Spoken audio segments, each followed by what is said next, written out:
Alright, how we doing guys? Dino here from Fundamental Guitar. In this lesson I'm going to be showing you how to play Easy Like Sunday Morning by Lionel Richie. And this is going to be a very easy song to learn. In fact, this is going to be more of a post-beginner level lesson. I've already done a lesson for this song, but using a little bit more complicated chords, jazz chords, moving up and down the neck basically. So with this tutorial we're going to be using nice and simple open chords, no barring involved whatsoever, and we're going to be able to achieve that by using the capo here. So on the first fret we've got the capo. The description's got all the chords, the tabs and the song chart, so definitely have a look there. So what we're going to do is we'll have a listen to how it sounds as always, then we'll go into a close-up, break it all down, and then right at the end I'll go into a little bit of theory as to how the capo is actually making it easier to play, but still letting us play in the same key of A flat. Okay, so let's get started. Let's have a listen to how it sounds. Okay, so going with the verse. No, it sounds funny, but I just can't stand the pain. Girl, I'm leaving you tomorrow. Seems to me, girl, you know I've done all I can. You see, I beg, stole, and I'll borrow. Yeah. That's why I'm easy.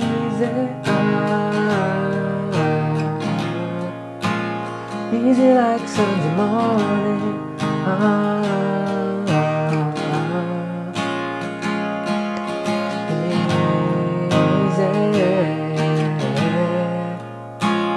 Easy like Sunday morning.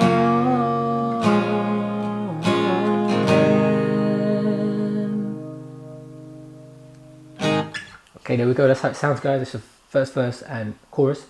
Second verse is the same as the first, and second chorus is the same as well. We've got a bridge in there as well, which we're going to have a look at when we break it down. So let's do that now. Let's go into a close-up and start breaking everything down. Okay, so we're going to be starting here on the verse, guys. The three chords we need are G, D, and A minor 7. Okay, I'm going to try and get my right hand in shot so you can see what's going on there as well, and you can clearly see how I'm playing these chords. A minor 7, there's your normal A minor, just take off the third finger. Okay, remember guys, we've got the tabs in the description and also the song structure which we're going to need. So let's have a look at the timing of those chords now. So you'll see first bar is split between G and D. Remember we're in 4/4 guys, so it's an even split of 2 beats on G, 1, 2, and 2 beats on D, 4, and then a bar of A minor 7, 3. So let's count it out, and 1, 2, 3, 4, 1, 2, 3, 4. Okay, so that's the timing there. 2-bar progression is repeated 4 times. Okay, that gets you your verse near enough. It's all there in the description, okay, in the song structure.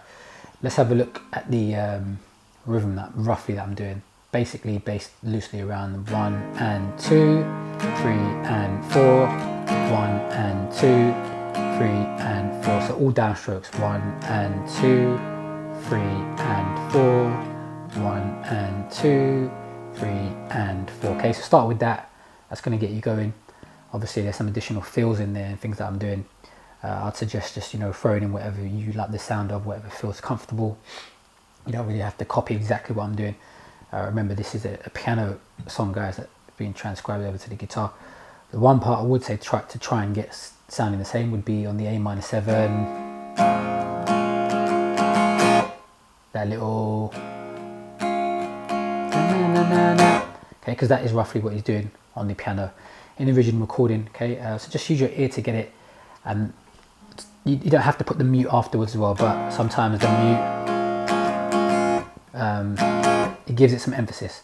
And what is the mute? You're just going to use the palm, side of your palm there, and then just lay that across the strings. Okay, obviously down by between the sound hole and the bridge, and it will give you the rest. Okay, so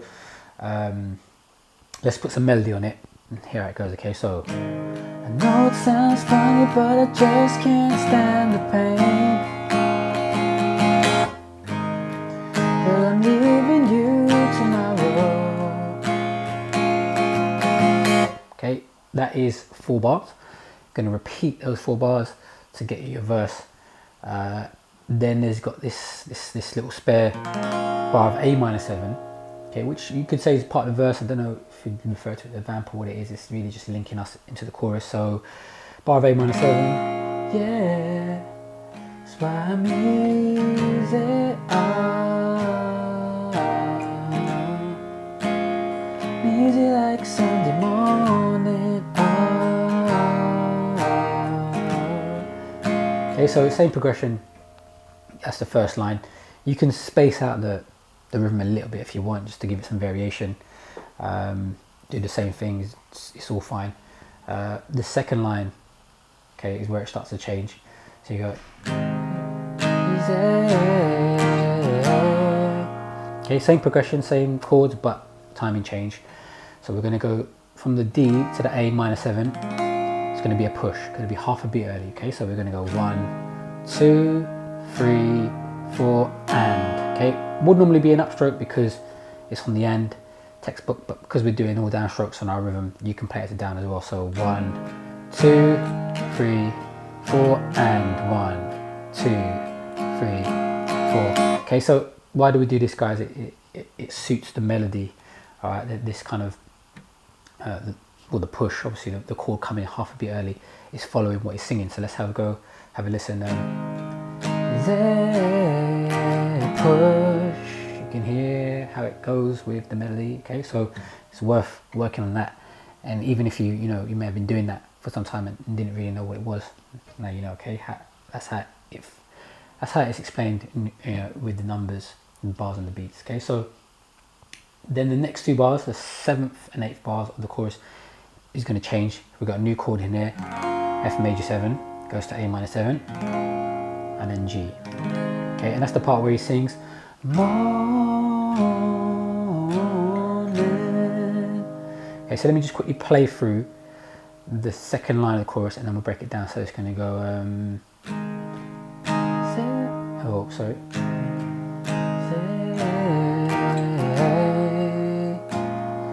Easy like Sunday morning.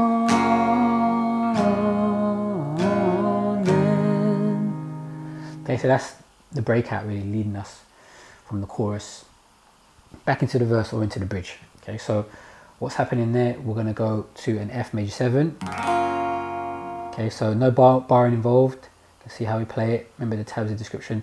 I'm using my thumb to get the F in the bass, and we've got the open E there. That's the major 7.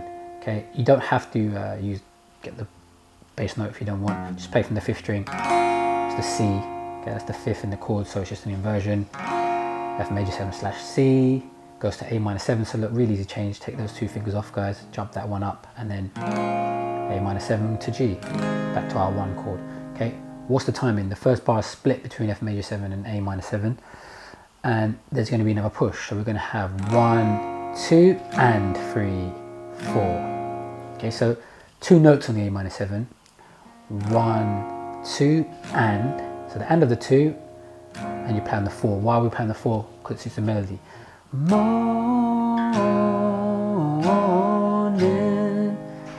1, 4, 1. Let's count it. Sorry, 1, 2, and 3, 4. 1, 2, 3, 4. Okay, and then semi-breathe or whole note for the G. So we don't need to go through it because we've done that already. So I mean, that's your verse, that's your chorus. It will go back off that to the next verse. Why in the world would anybody put chains on me? Okay, or well, if you've done the second verse already and you finish off, be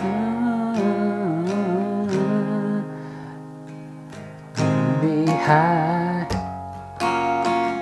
so high. This is the bridge. Be free to hear the things I do are right. Only be free, just me. And then you've got this little breakout that goes to the guitar solo.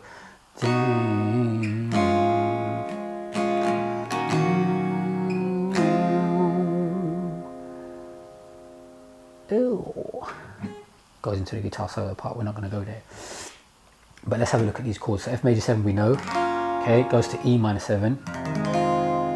Lovely little, well, easy chord. Bob Marley E minor 7. Comes on the 4th beat. 1, 2, 3, 4, and then D minor 7.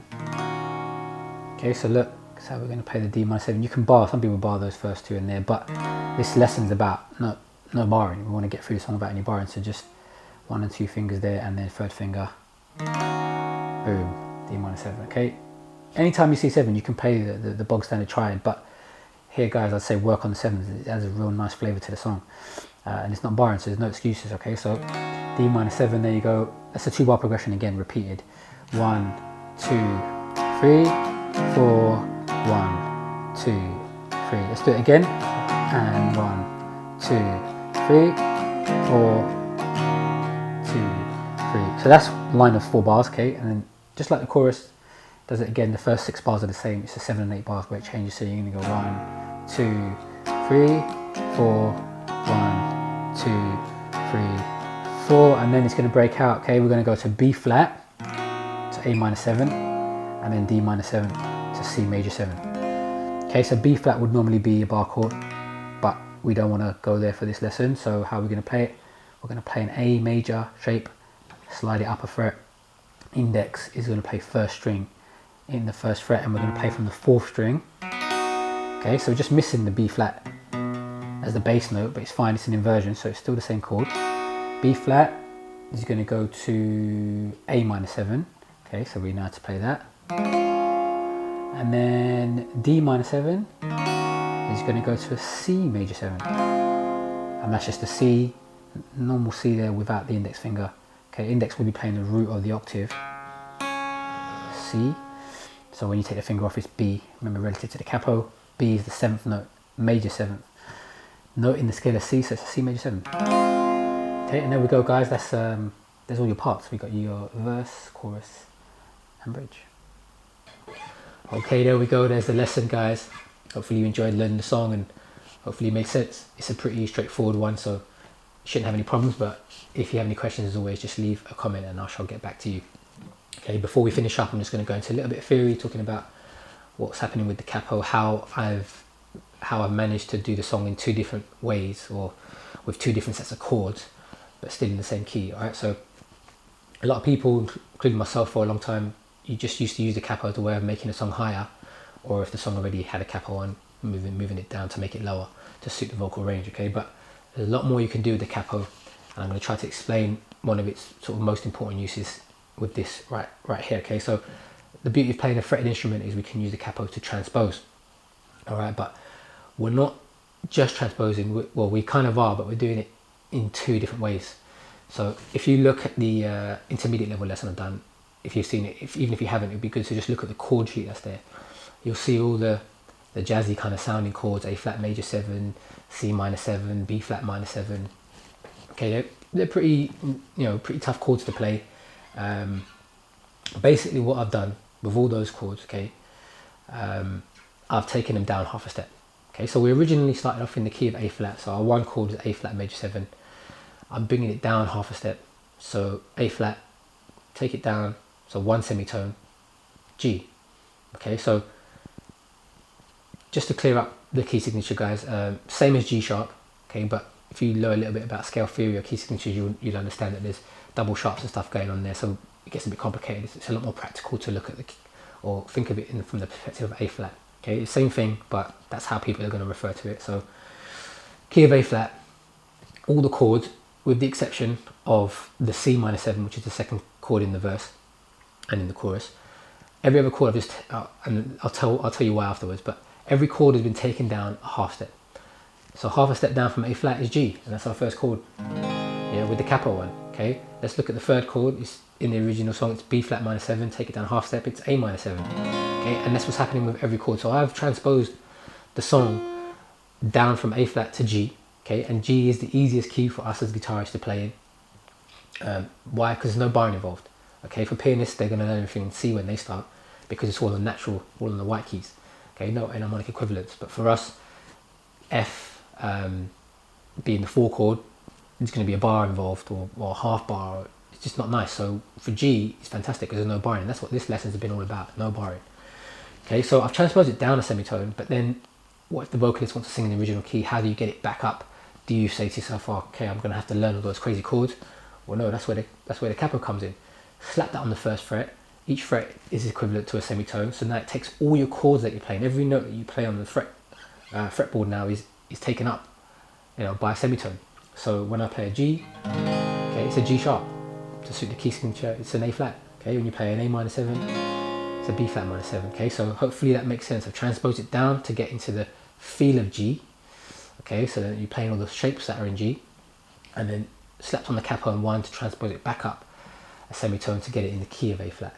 Okay, so it's pretty simple, but then it can be quite confusing as well. So hopefully some of this makes sense.